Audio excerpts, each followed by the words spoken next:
Okay, still under the flow of incompressible fluids in a piping system, let's have a recap of the different equations that needed to be memorized. Okay, for the calculation of incompressible fluids in a piping system. Okay, remember the equation pressure head plus potential head plus velocity head plus summation of all the friction plus shaft work is equivalent to 0. Okay? If, for example, the initial and final pressure of a particular system is similar, okay, P2 is equivalent to P1, then your pressure head is equivalent to 0. If, for example, the final velocity of the system is equivalent to its initial velocity, then your kinetic head is also equivalent to 0. If there is no elevation into the system, then your potential head is also equivalent to 0. If there is no pump into the system or in the system, then your shaft work is equivalent to 0. Okay?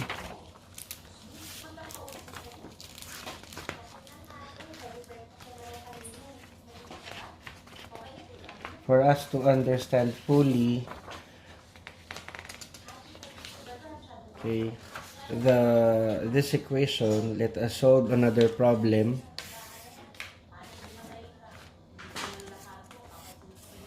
Okay, still under flow of incompressible fluids in the piping system. The problem, okay, water at 20 degrees Celsius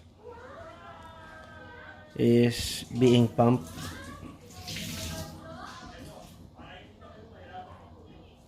from a tank to an elevated tank at the rate of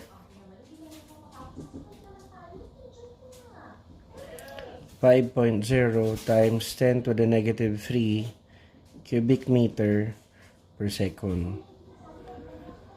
All of the piping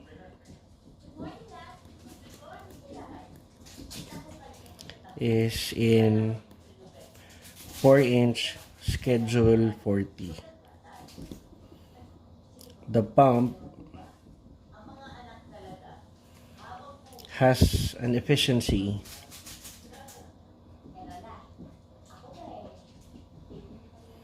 of 65%. We're being asked to calculate for the kilowatts power needed for the pump. Okay, so this is the required. Basically, the figure is similar to this one. We have a tank. Okay, with water in it, and the temperature of the water is around 20 degrees Celsius. It is being pumped. Okay, with the following fittings.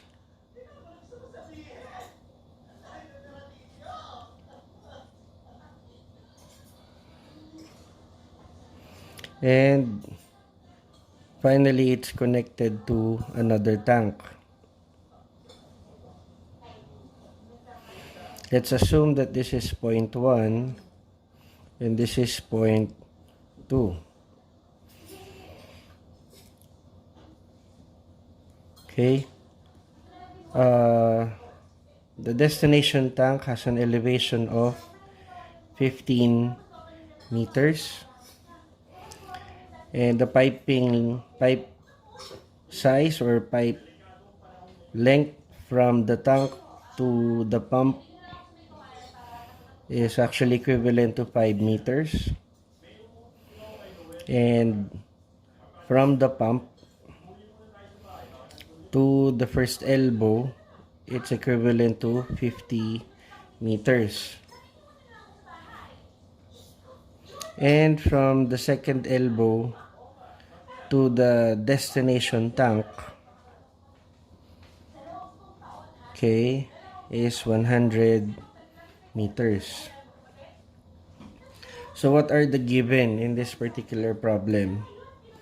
Given, it is stated from the problem that the temperature is equivalent to 20 degrees Celsius with a volumetric flow rate of 5.0 times 10 to the negative 3 cubic meter per second. All the piping system or all the pipes included into the system is in 4-inch schedule 40 with a pump that has an efficiency of 65%. So we are required to calculate for the kilowatts power needed for the pump. Okay, so solution.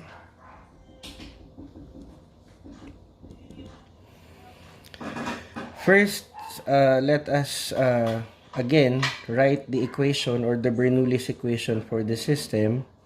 We have the kinetic head, which is equivalent to final velocity average minus the initial velocity squared average all over 2 times alpha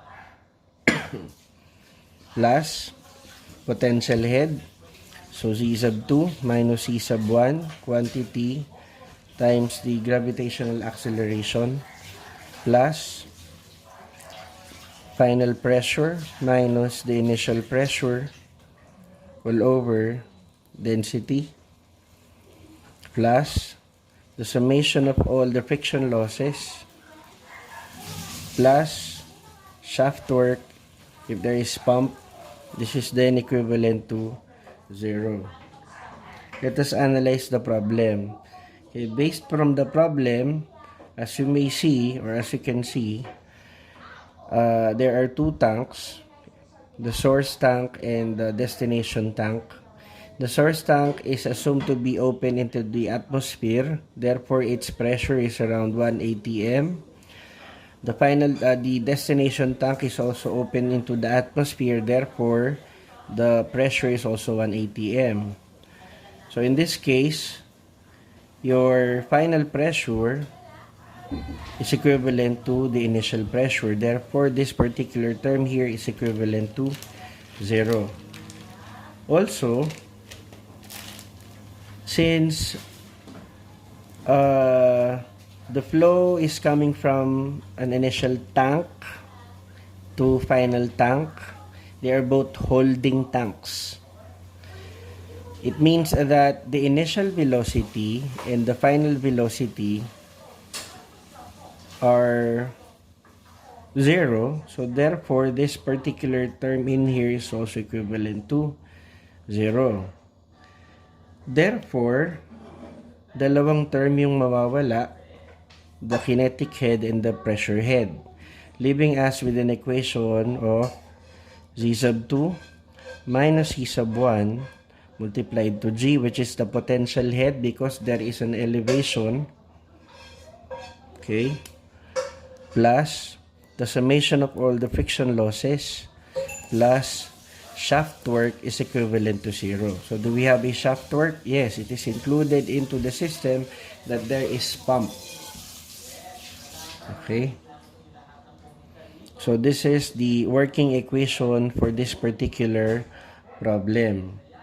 Remember, for the summation of all the friction losses,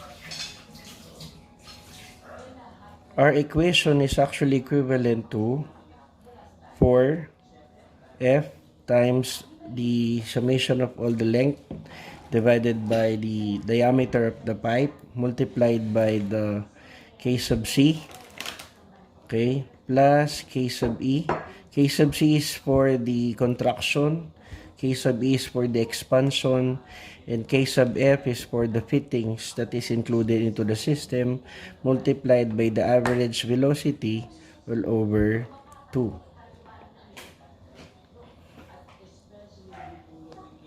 Okay, at 20 degrees Celsius, okay, from Paris Chemical Engineering Handbook, or you can use tables from Giancoplis or from McCabe and Smith. Density is actually equivalent to 998.2 kilograms per cubic meter, while its viscosity is equivalent to 1.005 times 10 to the negative 3 Pascal second. Okay, another thing, at 4-inch schedule 40, okay, pwede nyong tingnan sa Paris Chemical Engineering Handbook. This particular type of pipe has an inside diameter which is equivalent to 0.1023 meters. Calculating its area then is equivalent to 8.219 times 10 to the negative 3 meters squared. Okay.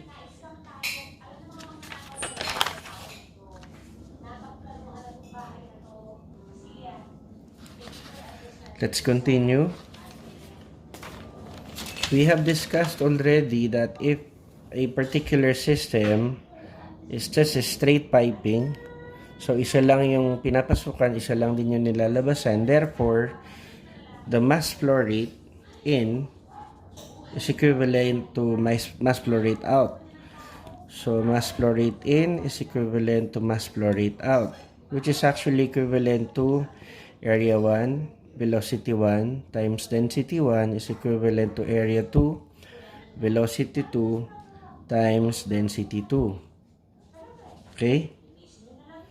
But since in this particular system, the temperature is, let's assume that the temperature all throughout the system is equivalent, and density is a function of temperature. Therefore, your density 1 is equivalent to your density 2, leaving us with the equation of area 1, velocity 1 is equivalent to area 2, velocity 2. Okay? Or, your volumetric flow rate actually is equivalent to, okay, area times velocity. Therefore, if we want to obtain the velocity needed for the calculation, velocity is equivalent to volumetric flow rate all over its area. Okay, this is needed for us to determine whether the flow is turbulent or laminar. Okay, we can calculate for the velocity. Velocity is actually equivalent to what's the volumetric flow rate? The volumetric flow rate is given in the problem. This one, it's 5.0 times 10 to the negative 3 cubic meter per second. So 5.3, or sorry, 5.0 times 10 to the negative 3 cubic meter per second. divided by the area. We have calculated it already in here based from the inside diameter of 4 inches scheduled 40. Okay, so area then is equivalent to 8.219 times 10 to the negative 3 meters squared. Okay, from here we can calculate for the velocity of the flow inside the system. It's 0.6083 meters per second. So this is your velocity. Since we already have the velocity, we can calculate for the Reynolds number. Reynolds number then is equivalent to diameter, velocity, viscosity, density, dV density all over the viscosity. We already have the diameter.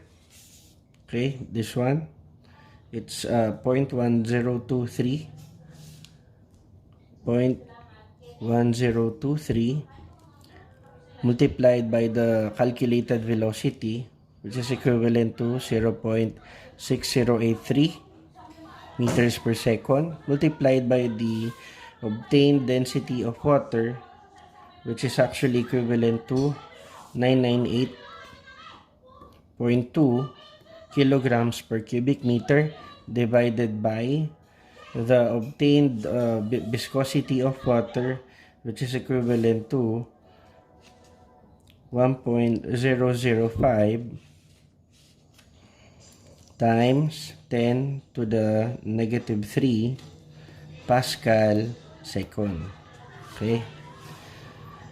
Calculating, the Reynolds number is equivalent to 6.181 times 10 to the 4th, which is actually greater than 4,000. Therefore, the flow is considered to be turbulent. Okay? If the flow is turbulent, we can safely say that the correction factor for the velocity is equivalent to 1.0. Okay. Alpha then is equivalent to 1.0. So, we already have the Reynolds number. Okay?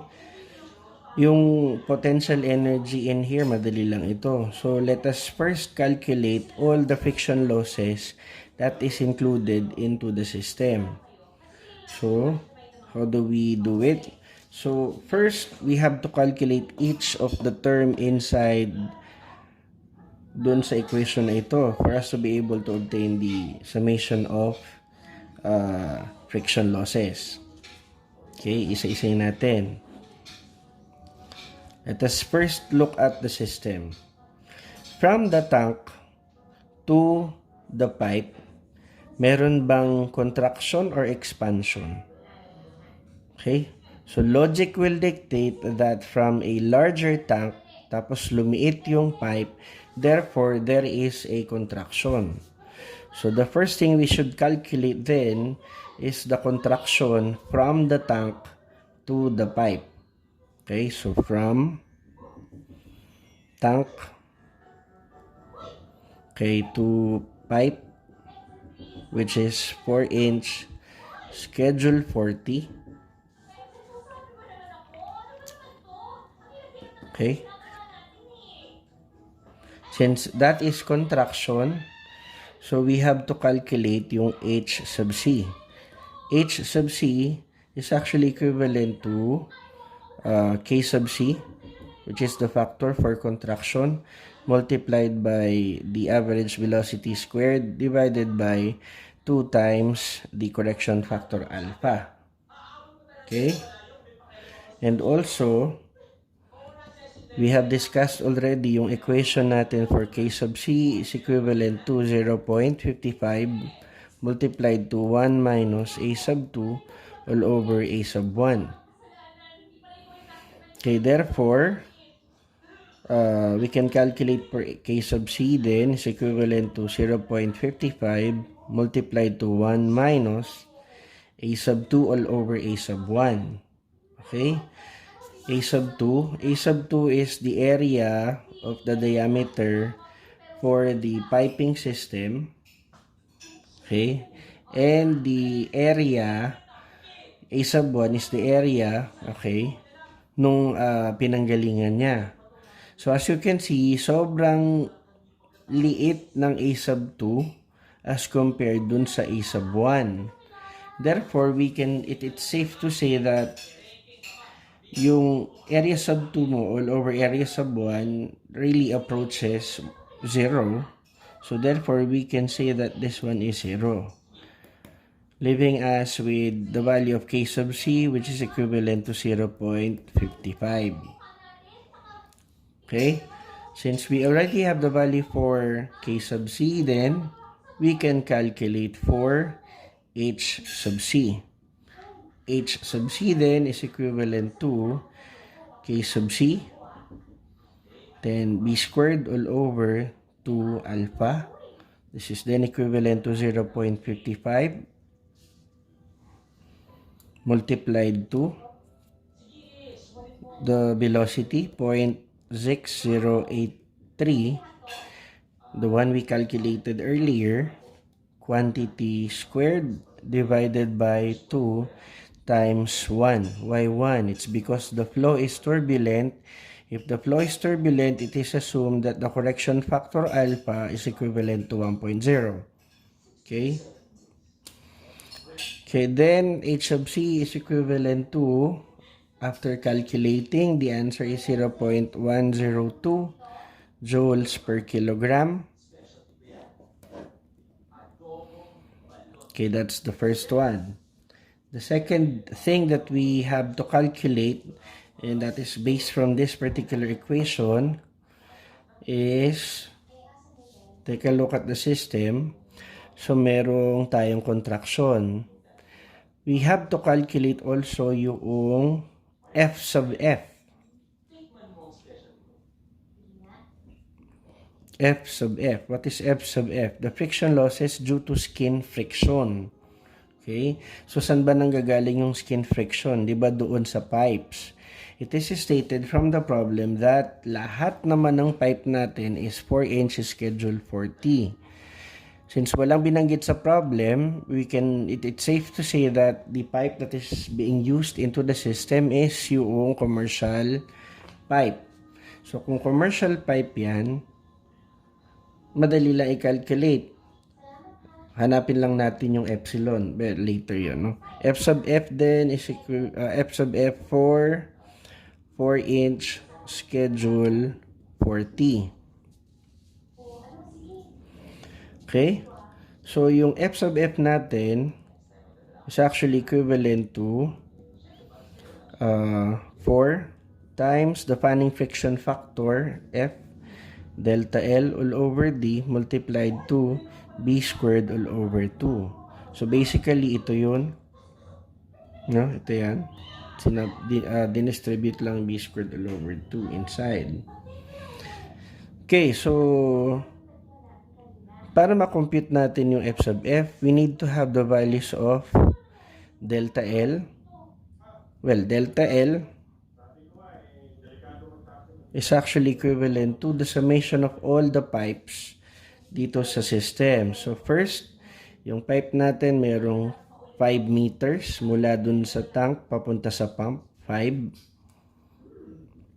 plus from the pump papunta dun sa unang elbow, that's 50 meters, plus mula dun sa elbow to another elbow, that's 15 meters, that's actually the elevation, plus from the elbow papunta dun sa tank, final tank or destination tank, it's equivalent to 100 meters. Therefore, your delta L then is equivalent to, or the summation of all the length of the pipe, that's equivalent to 170 meters of pipe. Okay, for the friction factor F, first we have to obtain the value of your relative roughness epsilon. Epsilon then, based from the figure of Perry's Chemical Engineering Handbook, or you can also use yung kay Genkoplis or yung kay McCabe, epsilon is equivalent to 4.6 times 10 to the negative 5 meters. Remember, that is just epsilon ha. Wala pang diameter dyan. Okay? Now, based from the figure, so yung figure kasi natin for this is actually dito sa right hand side ng figure is yung relative dampness divided by the diameter. Dun sa baba, Reynolds number, and dun sa left hand side is the friction factor. So first, kunin ngayon natin yung ratio ng epsilon over d. That is actually equivalent to if the diameter that we have is 0.1023 meters. Therefore, your epsilon all over d is actually equivalent to 0.00045.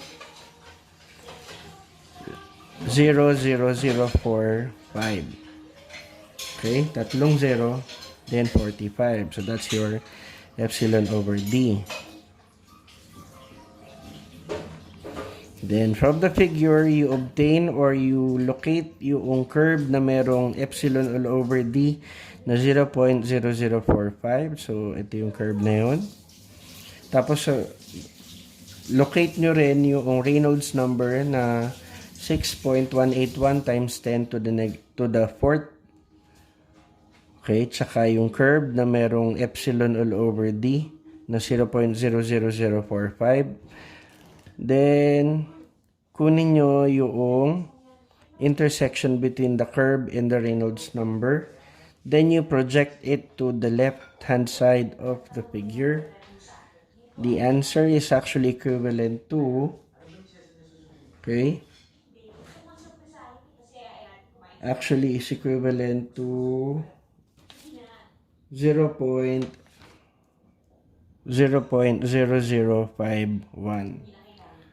Okay? Then, after that, okay, after having those particular values, yung mga values na yun,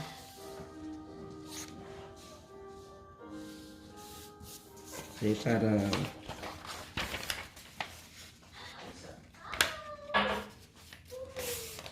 okay, after calculating those values,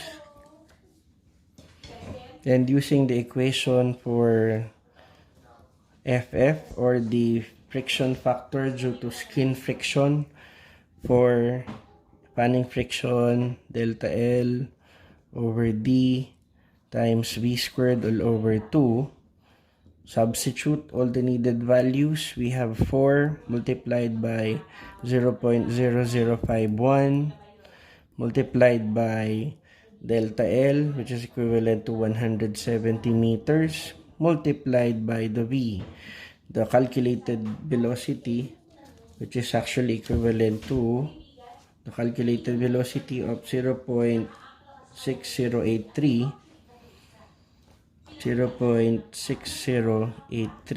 meters per second squared divided by the diameter, which is equivalent to 0.1023,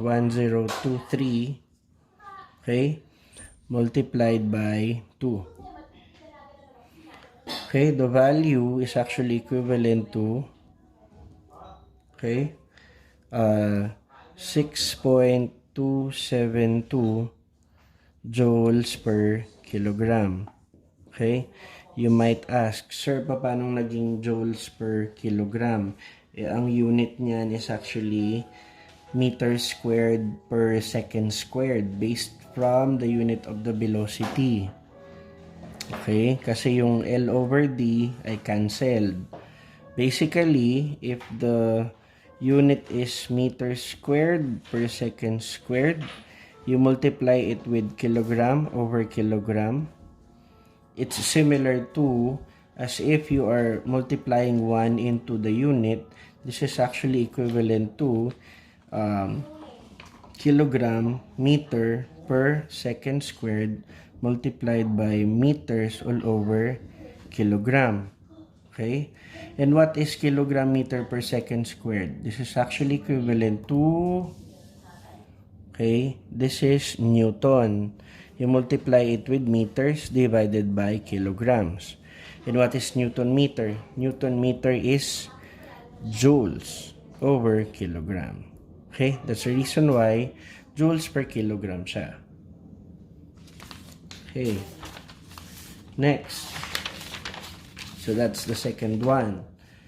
The third would be, okay, balik tayo dito. First, kinalculate natin, yung contraction from the larger tank to the pipe. So, ito yon. Okay, this one. Next, we calculated the friction losses based from the skin friction of all the pipes into the system. And that is actually equivalent to this one. Okay. Next would be, meron kang elbow, so meron kang fittings. Isn't it? Okay. So we're gonna have to calculate, number 3, the HF for 2 elbows. Okay. The equation for us to be able to calculate for HF is equivalent to 2 times the factor KF times B squared all over 2. Now, merong 2 dito. It's because dalawa yung elbow natin. Okay? This is then equivalent to 2 multiplied to KF, which is actually equivalent to 0.75. And this can be obtained from, again, values from Perry's Chemical Engineering Handbook or from again Copley's or from McCabe. Then multiplied by B squared. Again, we have calculated it already. This one, 0.6083.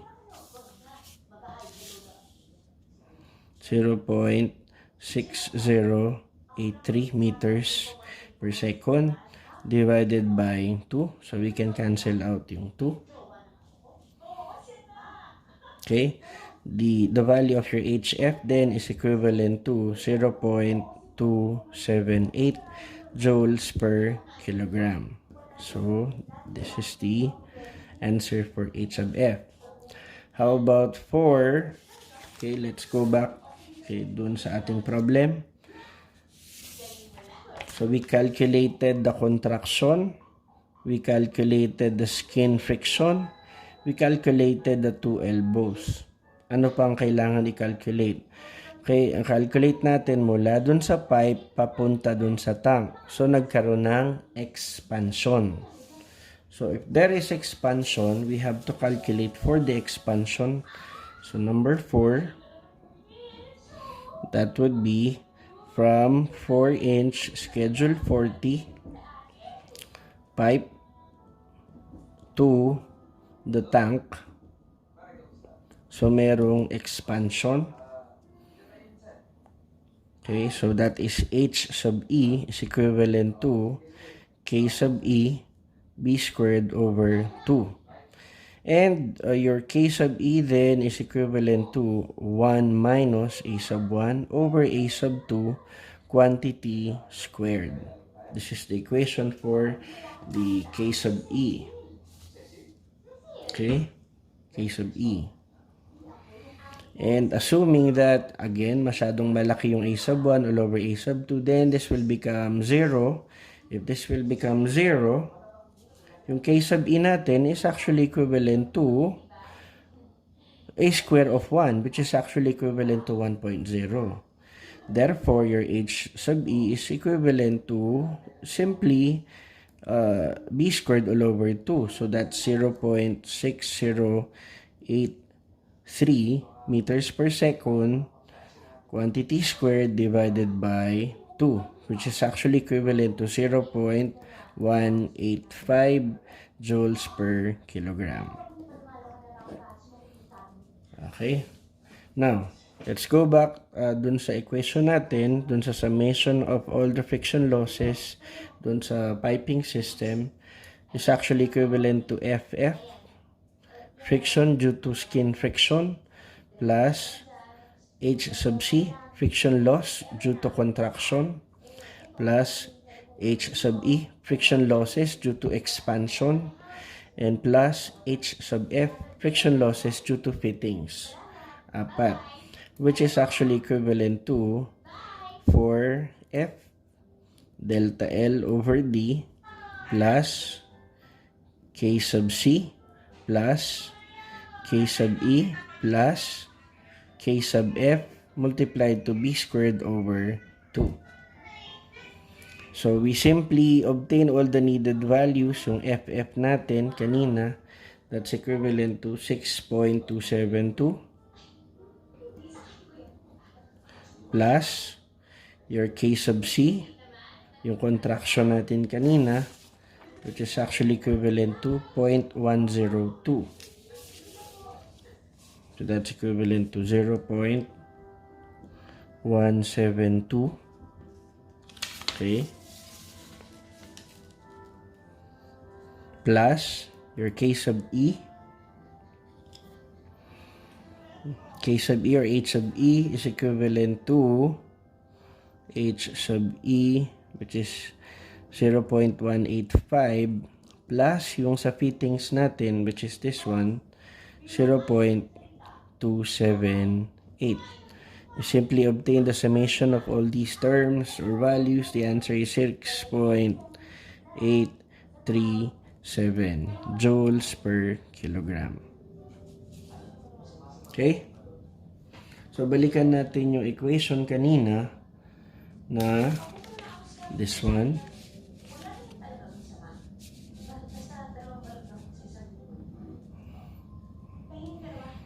Okay? Sabi natin dito, no?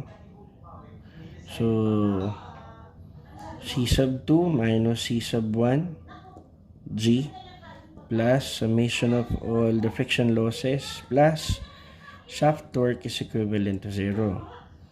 So, pag sama-samahin all the needed values, we have C sub 2 minus C sub 1 is actually equivalent to 15 meters minus 0. So, that's 15 meters multiplied by 9.806, which is the value of G, plus yung summation of all the friction losses, which is equivalent to 6.837, plus shaft torque is equivalent to 0. Okay? So, algebraically, we can obtain the value of your shaft torque. Shaft torque then is equivalent to negative 153.93 joules per kilogram. So that's your shaft torque, negative 153.93. Okay. After having the value of your shaft torque, okay, we can then calculate for, kasi we're being asked to calculate for shaft work pa lang ito, hindi pa ito yung pump work, no? Work pump. This is just a shaft work, wala pa yung pump work. It's needed, or we are required to calculate for the kilowatt power needed for the pump. Now, remember this particular equation. Kapag meron kayong pump doon sa system, your shaft torque is equivalent to the negative efficiency multiplied by the pump work. Okay? Always remember this equation, or simply efficiency multiplied by the pump work. Actually, the negative sign is just the direction of the work done by the system or on the system. Now, for us to be able to obtain the work pump or pump work, this is equivalent to, we have calculated already the shaft torque, and it is also stated from the problem that the efficiency of the system is equivalent to 65%. Therefore, pump work is equivalent to negative 153.93 joules per kilogram divided by the efficiency of negative 0.65. Therefore, pump work is equivalent to 236 joules per kilogram. Work. Okay? Now, we're being asked to calculate for the kilowatts pump. So, para makuha natin yung kilowatts pump, we have to convert this pump work sa kilowatts. So, kailangan natin magkaroon ng joules per second. So, we have to multiply this with the mass flow rate. Okay, yung mass flow rate ng system. Remember, mass flow rate is actually equivalent to the volumetric flow rate multiplied by its density. And we're given sa problem that we have 5.0 times 10 to the negative 3. That's meter cube per second multiplied by its density at 20 degrees Celsius, 998.2 kilogram per cubic meter. So we can cancel out this one, leaving us with 4.991 kilogram per second. So that is your mass flow rate. So for us to be able to obtain the pump kilowatts, this is actually equivalent to the mass flow rate multiplied by the pump work. So the mass flow rate is 4.991 kilograms per second multiplied by the work pump, which is 236.8 joules per kilogram.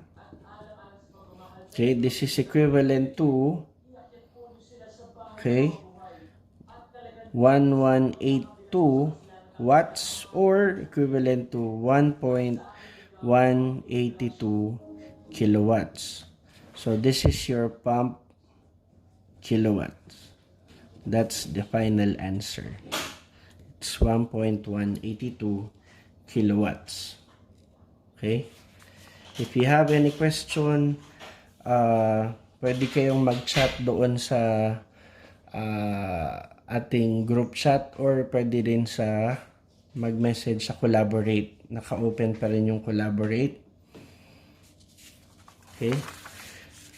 So if you don't have question anymore, I have prepared a sheet work for today. You will have to solve 2 problems. Okay? 2 problem ang kailangan yung isolve. And then you have to submit the problem before 12 noon today. Again, if you have questions, chat lang kayo. Okay, that's it. Thank you.